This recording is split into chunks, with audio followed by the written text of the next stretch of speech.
Uşaqlar, deməli mövzumuz ABŞ Birinci Dünya Müharibəsindən sonraki illərdə Birinci Dünya Müharibəsi ABŞ üçün nəticələri yaxşı olmuşdur. Çünki müharibədən kənarda qaldığına görə ərazi dağıntılara məruz qalmamışdı və Avropa ölkələrindən çoxlu sifarişlər götürmüşdü.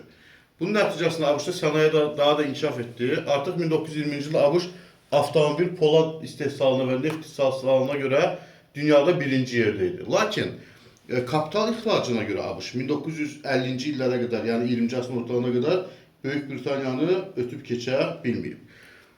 Woodrow Wilson niyə nüfuzdan düşdü? Belə bir sual qoymuşuq. 1919-cu ildə keçirilən Versal sistemində, Versal müqavilələrində Woodrow Wilson öz ölkəsinin maraqlarını tam qoruya bilmədiyi üçün ölkədə ABŞ-da nüfuzdan düşmüşdü. Nüfuzunu qaldırmaq üçün konstitusiya 2 dəyişiklik etdi. Bir dəyişiklik oydu ki, qadınlara, kişilərlə bərabər hüquqlar verilir. Digər bir dəyişiklik isə spirtli içkilərin istehsalı qadağan edildi. Lakin bu hər iki dəyişiklik onun daha da nüfuzdan düşməsinə səbəb oldu. Və seçkilərdə uduzdu. 1920-23-cü illərdə Amerika Birləşmiş Ştatlarını Harding idarə etmişdi. Harding iqtisadiyyatda həm dövlətin iqtisadi tənzimləmə siyasətindən imtina etmişdi, həm də qənaətli büdcə sisteminə keçmişdi.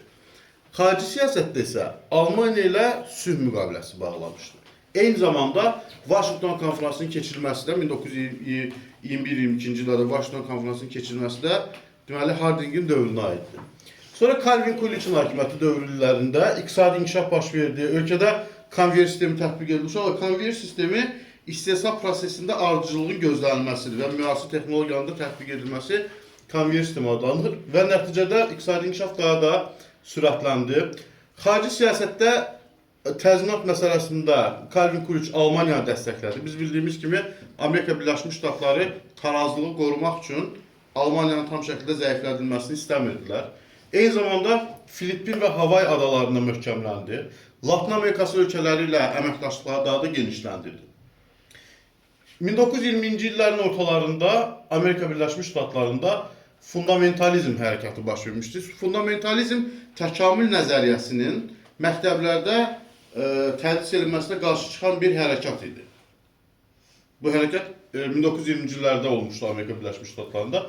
Herbert Hoover'in dövründə ölkədə iqtisadi böhran baş verib 1929-33-cü ildə. Səbəb nədir? Səbəb istehsalın artıqlığı. Həm kənd təsərrüfatı məhsulları, həm də sənaye məhsulları daha çox istehsal edildiyi üçün iqtisadi böhran baş verdi. Eyni zamanda maliyyə böhranı baş vermişdi.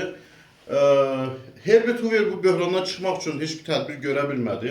Sonra hakimiyyətə gəldi Franklin Roosevelt. Franklin Roosevelt böhrandan çıxmaq üçün yeni xətt siyasəti irəli sürdü. Məqsəd böhrandan çıxmaq, kənd təsərrüfatı və sənayeni böhrandan əvvəlki vəziyyətə gətirib bərpa etmək idi. Onun gördüyü tədbirlər hansılardır? Sosial təminat haqqında qanunla Amerika tarixində ilk dəfə olaraq insanlara pensiyalar, sosial müavinətlər verildi. Bank sistemində islahatlar keçirildi. Amma ABŞ Ali Məhkəmə hakimləri yeni xətt siyasətini ölkədə iqtisadiyyata müdaxilənin qanunlara uyğun olmadığını, azad bazar iqtisadiyyatına zidd olduğunu əsas gətirərək yeni iqtisadi siyasətlərdən bəzi qanunları ləğv etdilər.